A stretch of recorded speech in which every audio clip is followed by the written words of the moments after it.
looked at my hands and saw all the blood that was everywhere. And blood everywhere? Yeah. You could smell it? Yeah, you could smell it, see it on the carpet. A grisly murder tears through the heart of a small town as a high school football star makes a deadly decision. 38 stab wounds, strangulation, and a gunshot. In that moment, did you realize what you'd become? I knew that more than likely I was either going to die or that I was going to prison. Today, Julius Mullins is confronted like never before about the brutal murder of his ex-girlfriend's mother, Manuela Allen. Police told you there was evidence of, quote, excessive rage at the crime scene.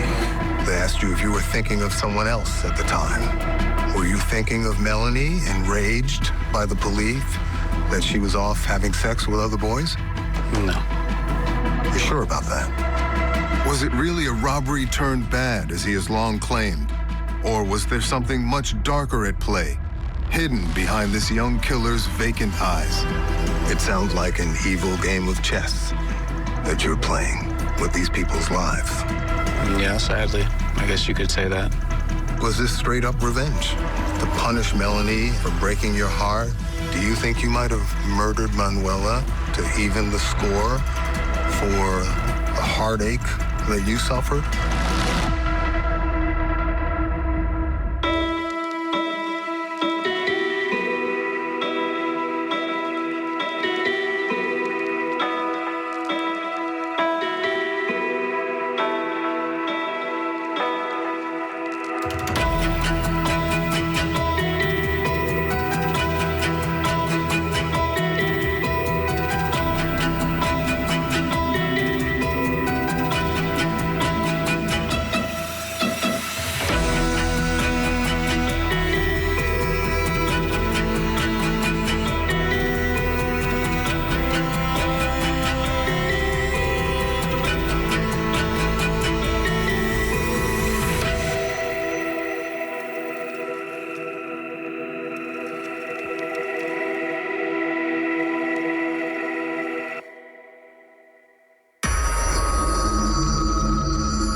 911, where's your emergency? I don't know how to describe it.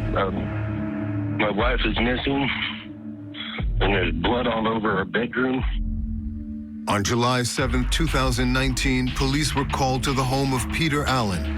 His wife, Manuela, a beloved teacher at the local high school, was missing. The killer left behind signs of a bloody struggle and a trail of misdirection casting blame on the victim's own family. I know I'm the prime suspect. I know this.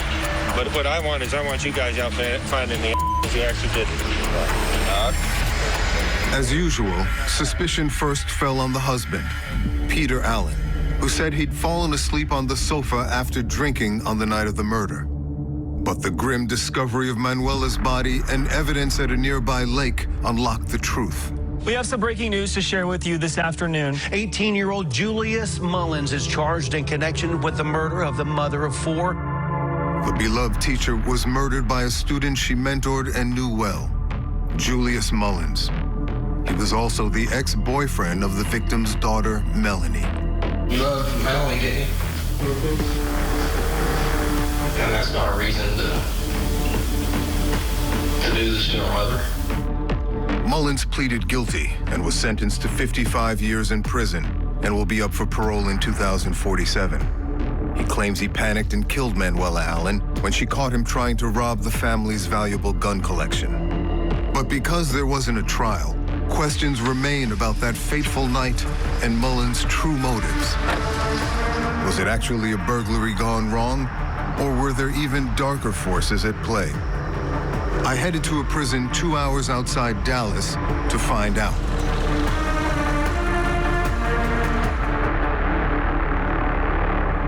Okay, all right. I want to ask you today to help us understand the boy you were at 18. That 18-year-old boy who went off the rails. That's why we're here, Julius. Tell me, why did you want to talk to us today? I figured once your organization reached out that y'all have questions because everybody who has watched the other interviews that I've done, they said that it left them with nothing but more questions. Mullins has spoken to media organizations in the past, but it yielded only superficial answers. Why did you blame Peter? I have no comment. I wanted to probe beyond what was on the record and behind those vacant eyes. Before we get into the case, I want to go back. You come from what looks like a loving two-parent family. Yeah, it was. I watched a video of you at 14 at a birthday party. Happy birthday to you. You seem surrounded by love. You're smiling. Is that an accurate picture of your life at that point? Yeah, at certain times. There was certain days there were ups and downs, kind of like any other family. You struggled in school. You were left back at one point, nothing especially unusual about that. You excelled on the football field. Yeah, Right. That was something I really loved doing was sports, not just football. But Mullins says he gave up on football in school and gave in to juvenile delinquency. It seems that you strayed from that path. Why do you think that was? I started getting introduced to those things like drugs, running the street, stuff like that. And when I got more involved with those people, the things that I was doing, the things that I was doing right, it just didn't seem more appealing to me. In his sophomore year of high school, Mullins found love with a teenage girl who was everything he was not, Melanie Allen. 4.0 grade average, robotics, sports. I mean, she was really the whole package. And am I right that she was the class valedictorian in her year? Yeah, she was. So was this kind of like opposites attract? Yeah, I'd say that in the beginning it was kind of young love. When she agreed to be your girlfriend, how did that make you feel? I was elated. Yeah, I was elated. I felt like I think any man would, like the highest guy in the world. Like there was nothing that you couldn't do, you know what I mean? She brought you home, right, to her family to meet them, and it sounds like the Allens embraced or at least tolerated you, right? Yeah, you could say that. For the first time, Mullins breaks from his baseline flat affect and surprises me with an awkward grin. But I can't quite tell what's behind it. Her mother embraced me. Her father was a little bit tougher, as all fathers are. Melanie's mother, Manuela, was a beloved teacher at Olney High School, where both Julius and Melanie were students. Everybody says she was a saint. She was. She was the type that when she would walk in, like you would just feel happiness, you know? You wouldn't feel like, oh, this is another day, you know? Like even when she's just walking through the halls, she just had a smile on her face and would always give an encouraging word to whoever was around her. And when you started dating her daughter, did she sort of try and help you? You went to her, as a confidant for advice sometimes? Yeah, she would give me advice on certain things. And what about Melanie's father, Peter? What was the vibe with him? It wasn't bad. It was just to show that just don't break my daughter's heart, basically. But Mullins was the one left heartbroken. At a certain point, she's ready to move on, right? Is that fair? There was a kind of falling out between the both of us over a party that she went to, and that's kind of how we split our separate ways. But right. Now, breakups are always hard, but this one must have been pretty crushing for you. Yeah, it was a low point. In hindsight, can you see how much of your identity was at stake in that relationship? I definitely would. You kind of get a sense of lostness, and you kind of don't know what else to do. You later told police that you were, quote, a to her in the aftermath of the breakup. Yeah, a little bit, yeah. What were you feeling? Frustration, hurt, anger, confusion, because why she couldn't tell me herself, and I had to find out from her friends, stuff like that. Rage? There was a lot of anger, frustration going through my head, and I was really willing to hurt whoever did it. 5 months before the murder, you sent Manuela Allen a Facebook message saying, "She broke my heart, and I just can't take it. Is that how you felt? Like you just couldn't bear it?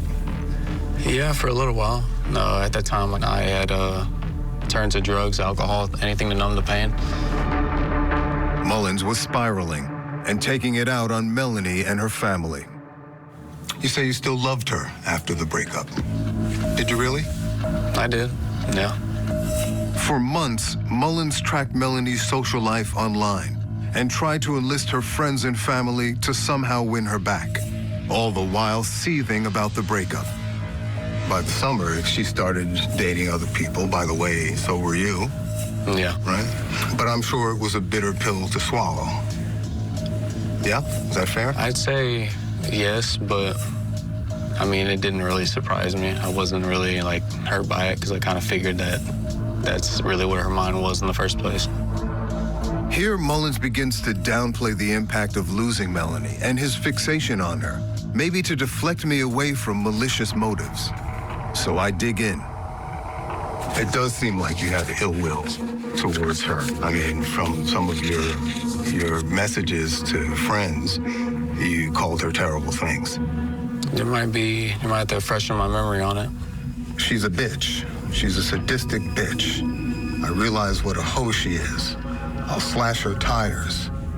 She just needs to hop off my. Talking about her gets me heated. There's a possibility I could have said something like that because that's where my head was at the time. How would you describe that anger? Well, not going away anytime soon, like at that moment. Building? I wouldn't say it was building, it was there. There was nowhere it was gonna go. I'm now making my way to the heart of the crime. Mullins wants the murder to seem almost like an accident, a burglary gone wrong.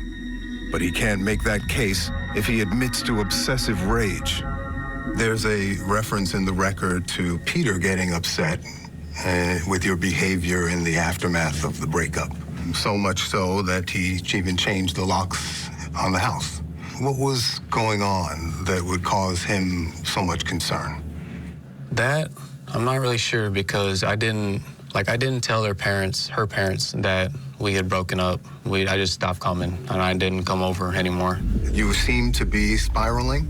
Do you think that was the source of their concern? It turns out that Melanie's dad was right.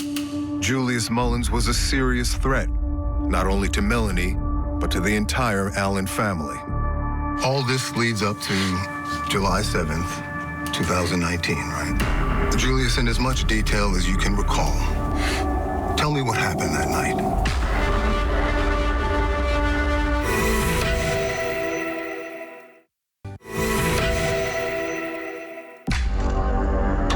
It's the summer of 2019 in Olney, Texas, and teenager Julius Mullins is mentally spiraling down after a breakup with his girlfriend, Melanie Allen. Things aren't going well for young Julius. You'd been kicked out of your house. Your aunt asks you to leave for breaking curfew 3 times in a row. Right? Now homeless, Mullins splits his time between a former classmate's apartment, the high school gym, and committing serious crimes. Around that time, the end of June, you commit a robbery, right, of a building owned by the father of one of the kids that you said hooked up with Melanie. Was that a bit of revenge? Honestly, no. At the time, I had nowhere to go, so my goal at the moment was to try to see if I can come up on some type of money so I can get my own place to stay, just so I could get food, have a bed to sleep in, stuff like that. And the reason why I did that was because I knew that they had weapons. After getting a taste for felony theft, Mullins sets his sights on the home of his ex-girlfriend, Melanie Allen, targeting her dad Peter's extensive gun collection. All this leads up to July 7th, 2019. Had you, at that point, already decided to break into the Allens' home? Not at the moment. I mean, it was on my do list because I knew that they had weapons too. It was on your to-do list? Yeah, it was on my to-do list, but it was... You have a to-do list of crimes? Julius, tell me what happened that night. 2 a.m., you ride your bike to the Allen home, right? Okay, so I took my bike around towards the garage window, and I walked in through the garage, through the bedroom. The Allens had recently returned from a 3-week trip to Europe, but were back home when Mullins entered. There were at least 4 people in the home. Yeah. And cars outside, so you knew they were at the home, right? Yeah. That didn't dissuade you? No, because they weren't really my focus. What do you mean? Like, I wasn't there for them. I was just there for the weapons. Right, but if you're breaking into a home, right, to rob them, according to you, right, wouldn't it matter whether people were home or not? It would, yeah. When I went in, the first thing I did was I checked all the rooms to see who all was there. Here, Mullins again reveals a calculating and criminal mind, recounting how he prowled inside the Allens' home before striking. You walked through the house and checked all the rooms? Yeah, I checked all the rooms to see I was there. That's how I knew her older brother was upstairs. Wow. Were you not worried about alerting someone while you're canvassing the house? Honestly, not really. I've always been a sneaky individual. Melanie's brother was upstairs playing video games. Her father was asleep on the living room couch. And her mother, Mullins' mentor Manuela, was sleeping in the master bedroom. You're armed? No, it wasn't until later on that I was armed. Well, really? You're going to break into a home that you know the homeowner is a gun owner, and you're not armed? So you canvass the house, and then you go back to the bedroom. Yeah. Why? Because now I know that's where they have a safe, but I needed a key to get into it. So I figured their keys would be in the bedroom. So that's why I went back to the bedroom and I started looking around. But I had opened up the nightstand, and that's where I found the 9mm. And at that point, that's when I became armed. Looked around in the closet. Didn't really find anything. No keys to the safe? You startle her. She wakes up. I accidentally bumped something, and then that's when she woke up. And that's when I saw that there was a butterfly knife on the dresser. I kind of panicked. I kind of just went into kind of a dark spot, grabbed the knife. What do you mean by dark spot? Like, didn't really... It's kind of, I guess, fear. So this is kind of a moment of truth, right? She wakes up, and now you have to decide what you're gonna do. Yeah, there wasn't really any time for thinking. I do remember that I grabbed the knife, and then when she got up, I jumped on top of her and I started stabbing her. I do remember that. She's struggling? Yeah, a little bit. Pushing. Eventually, at one point, we were both standing, and I brought her to the ground. After that, that's when I started kind of coming to realizing what I had just done. Were you just in the red zone at that point? Kind of. I was just acting at that moment. It was on impulse. There was no thought going into it. I just kind of did it, and then afterward looked at my hands and saw all the blood that was everywhere. And blood everywhere? Yeah. You could smell it? Yeah, you could smell it. See it on the carpet. You say you looked at your hands. In that moment, did you realize what you'd become? Yeah, at that moment, I knew that more than likely I was either going to die or that I was going to prison. 38 stab wounds, mostly to the head. Right. He said in the police record, she was just panting at that point.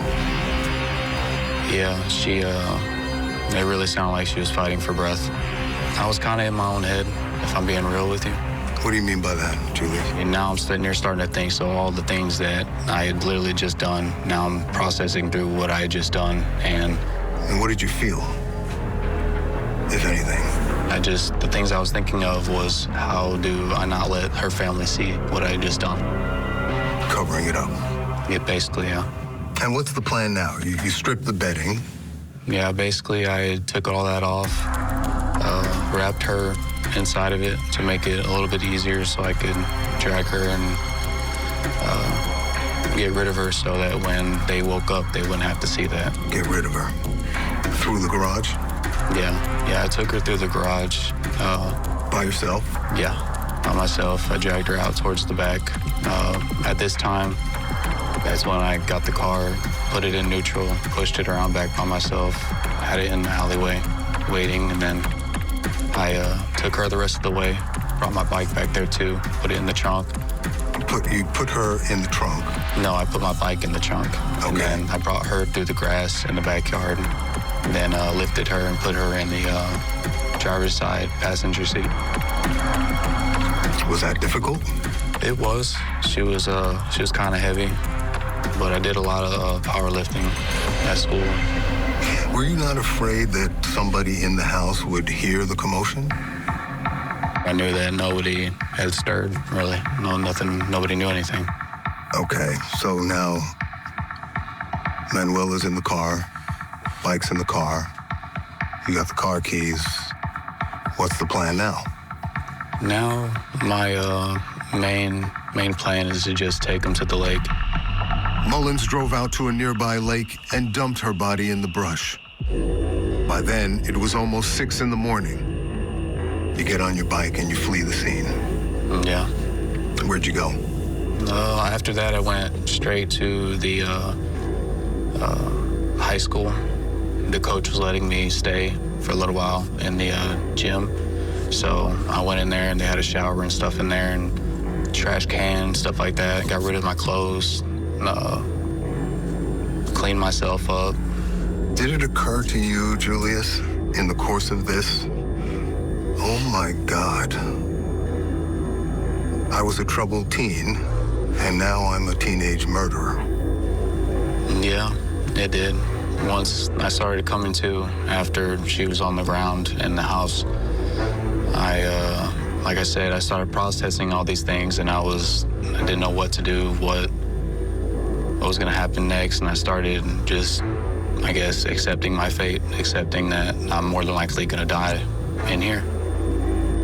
Still, Mullins' fate wasn't sealed.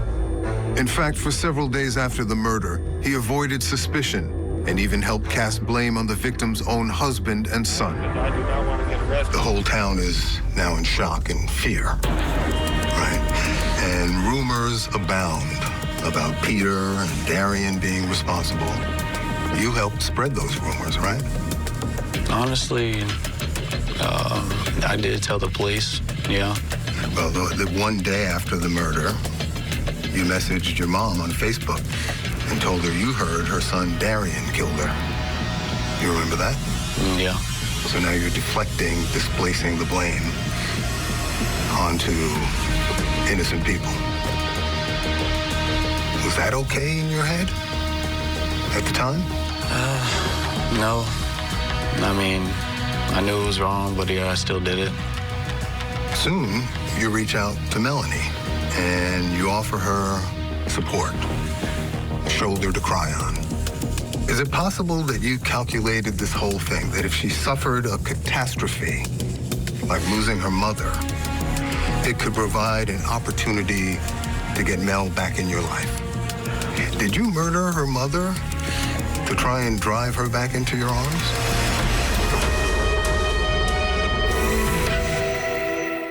I felt right now I'm dying. Don't you have the blood on your hands? I feel guilty for that. You felt guilty because, frankly, you were guilty. Interview with a Killer. New episode next Saturday at 8 Eastern and Pacific. Only on Court TV. A former porn actor caught in a deadly father-son love triangle. I'm not going to stop fighting to prove my innocence.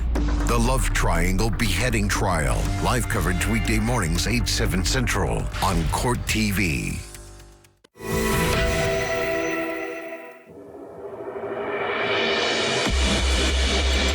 After brutally murdering Manuela Allen in the middle of the night, 18-year-old Julius Mullins blamed members of the victim's family for the vicious crime, and then settled back into normal teenage life.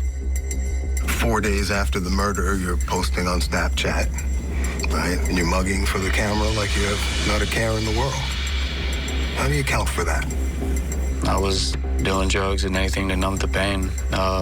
Most of the times, like even in a lot of those videos, I was more than likely high. Meanwhile, one by one, the Allens are brought in and interrogated by police.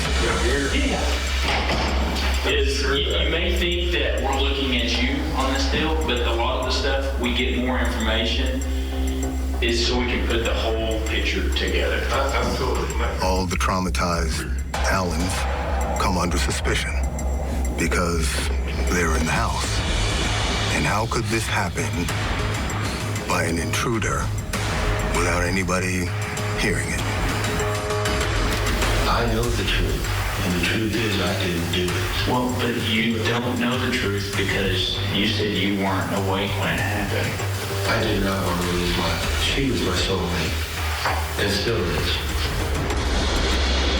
Well, it's chilling stuff. You know, they are clearly in fresh shock and grief. Did you figure that Peter would be in the cops' crosshairs? I did, yeah. Meanwhile, Mullins used the guise of consolation to shrewdly reconnect with his ex-girlfriend, Melanie, the victim's daughter. Soon, you reach out to Melanie, and you offer her support, a shoulder to cry on. What state did you find her in? Well, when we agreed to meet, I could tell she didn't trust me. She had went to a public place, and we were in the car together, and she had a knife beside her. Melanie wasn't fooled. Within the first 48 hours of the murder, she armed herself with a weapon and went to meet Mullins. She was already suspicious of you. Yeah, I remember asking her what the knife was for, and she said, well, I think it's a good idea to carry it on me at all times. At one point, Melanie directly asked you if you killed her mother. I told her no. She texted me and was like, was it you? I told her, Melanie, I still love you. I would never do something like that to you. Why did Melanie suspect that you were responsible for murdering her mother? I'd say because at that time, I was getting myself involved with people who weren't really focused on caring about another person. Could it have something to do with the several months' worth of messages that you were sending to her friends, to her mother? Profane threats? I guess so, yeah. I mean, her father was concerned enough to change the locks. It sounds like the Allens were afraid of you. Was Melanie afraid of you? Not that I know of, no. At least before. So now you've secretly taken her mother's life, and you heroically step in to console her. I still did care about her, like I said, but I still honestly did want to bring her some kind of consolation, if that makes sense. It doesn't make sense because you're the one that inflicted the harm. Yeah, I know. So you can't be the person to console her. I understand that now. Is it possible that you calculated this whole thing, that if she suffered a catastrophe, like losing her mother, it could provide an opportunity to get Mel back in your life? No.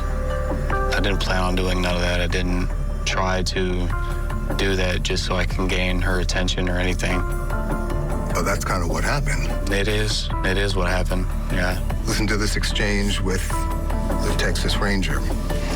She was sending me nasty texts and this and that, but then turned around and they were just hanging out. So She's asked to talk to me about her mom. Yeah. So I get close to her. Yeah. But we got closer in it since then, right? Because y'all, at first it was ugly stuff, and then now it's doing good. We're doing good. We're doing good. Did you murder her mother to try and drive her back into your arms? No. You were actually gratified that the murder brought her back into your life, though, right? Yes, I was glad, I guess you could say, that she was talking to me. Soon after meeting Mullins, Melanie tipped off police about her troubled ex. When police focused on him, a truer picture of the crime came into view. Video surveillance showed him riding his bike away from the lake where her body was found. A footprint next to the body matched Mullins' sock, and his DNA was found inside the Allens' home. We know your bicycle was out there. After 4 hours of intense police questioning, Mullins cracked. They killed their face and blood. Then, adding insult to injury for the Allen family, Mullins told police the victim's husband, Peter, was the mastermind behind the murder. Just the one person? Just Peter? Okay. How did Peter find you to get you involved? Even your confession is accompanied by the vicious lie that Peter Allen put you up to it. Even when you're telling the truth, you're lying. You've murdered one of Melanie's parents, and now you're trying to get the other one, right, to take the fall for that murder. Yeah, I didn't really, at that moment, realize that. That wasn't really crossing my mind. But is that evil, Julius, in your mind now? Yeah, I'd say that is sadistic. Despite all the evidence of rage, Mullins is sticking to his story that his only motive was theft. It sounds to me like Mullins is trying to soften the severity of his actions by claiming the murder was unplanned and unintended. But I don't buy it. Now, you claimed this was a robbery gone wrong, right? But that doesn't make sense to me. You knew Peter Allen had a huge gun collection, right? You also knew that he kept his guns in safes, in 4 safes, right? And you really had no way to get inside those safes. Why would anyone break into a house unarmed that is owned by a man with many, many guns, right, when he and his family are there? Also, Mel and her family had just been away in Germany for 3 weeks. If it was a robbery, wouldn't you do it when they were away? I mean, honestly, I didn't really ask those questions.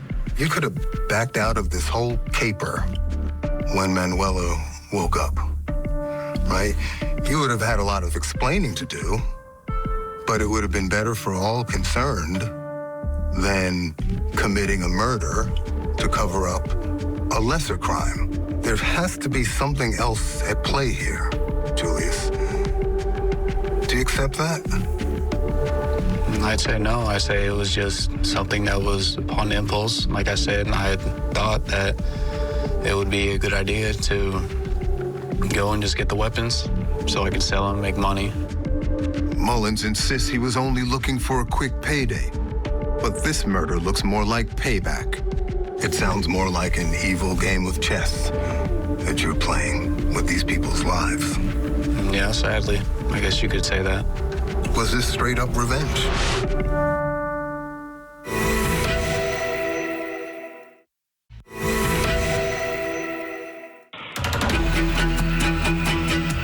The vicious murder of Manuela Allen didn't seem like a burglary gone wrong, as this killer is claiming. It looked to me much more like a crime of wrath. The violence of the attack indicates that it was deeply personal. 38 stab wounds, strangulation, and a gunshot. Was this a crime of passion to punish these people and make them suffer? No. Do you think you might have murdered Manuela to even the score for the heartache that you suffered? I'd say no. Really? Because that's what it sounds like when you read the record in its entirety.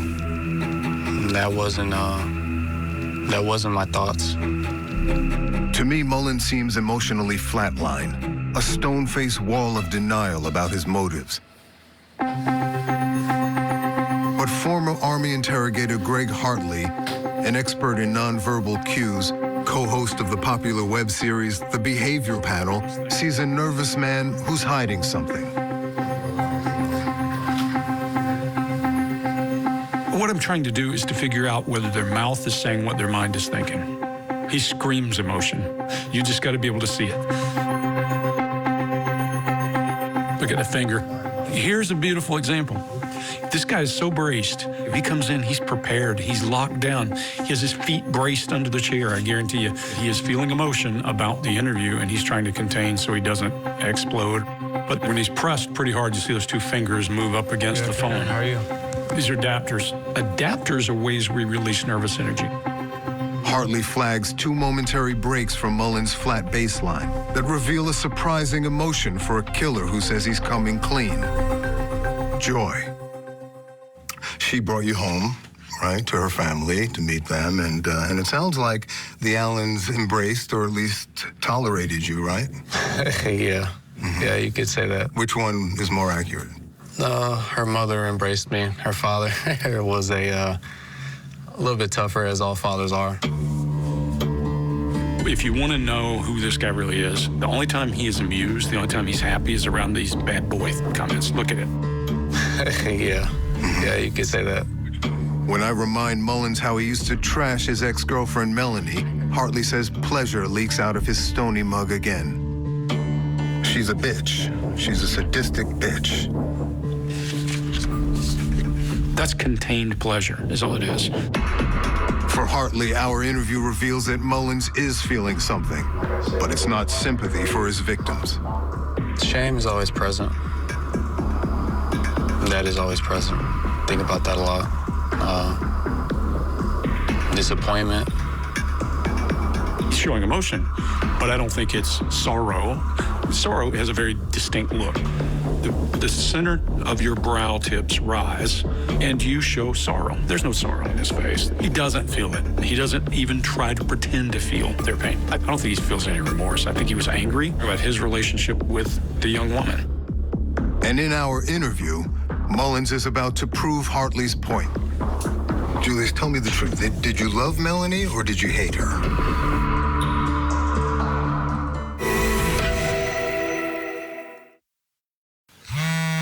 Sunday nights on Court TV.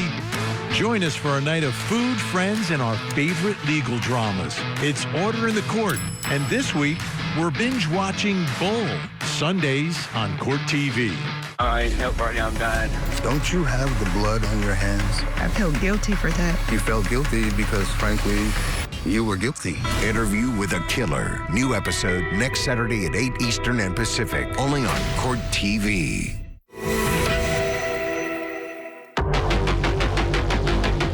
In 2019, Julius Mullins was a broken-hearted teenager when he stabbed, strangled, and shot his ex-girlfriend's mother dead. He claims his only motive was robbery, but the crime looks a lot more like one of rage, and I'm calling him out on it. Was this straight-up revenge? To punish Melanie and Peter Allen, maybe, for breaking your heart by violently taking away the person closest to them? No. I felt like that the only revenge that I would be given was to break into their house and steal their weapons. And sleeping with her best friend like I did. You're saying that you slept with her best friend to get back at her. You robbed her house to get back at her. So doesn't that mean that revenge was the driving force behind your actions? Yes, I do admit that. But it wasn't planned to kill her mother. At that point, Julius, tell me the truth. Did you love Melanie or did you hate her? I did love her, still. But once she was with those guys, it wasn't the same, you know? But your actions suggest hate. You've condemned her to a life of torment. She brought you into that family. Can you imagine what it's like for her every day to blame herself for bringing into the family the man that would viciously murder her mother? I can't. I'm struck by your flat affect. Almost like you're looking through me. Almost like a 9-mile stare. That's what the viewers are going to see. And of course, they're going to feel what I'm feeling, which is this is a man who's not feeling the depth of the harm he's done. I can understand that. I don't understand how you can sit here for an hour and a half so coldly, Julius. How can we understand that? To let emotion go is to be uncontrolled, which I'm not going to do. Now, I understand that the things that I have done in my past were screwed up, messed up, very dark and sadistic, but I've worked through those things, and they don't. It bothers me, yes. Bothers you? It's something that I have to live with. To live with his crimes, Mullins has turned to God and says he's now a practicing Christian. Are you familiar with the sin of wrath? Defined as an intense and uncontrolled anger, often accompanied by a desire for vengeance. Distinguished from ordinary anger by its lack of reason and balance.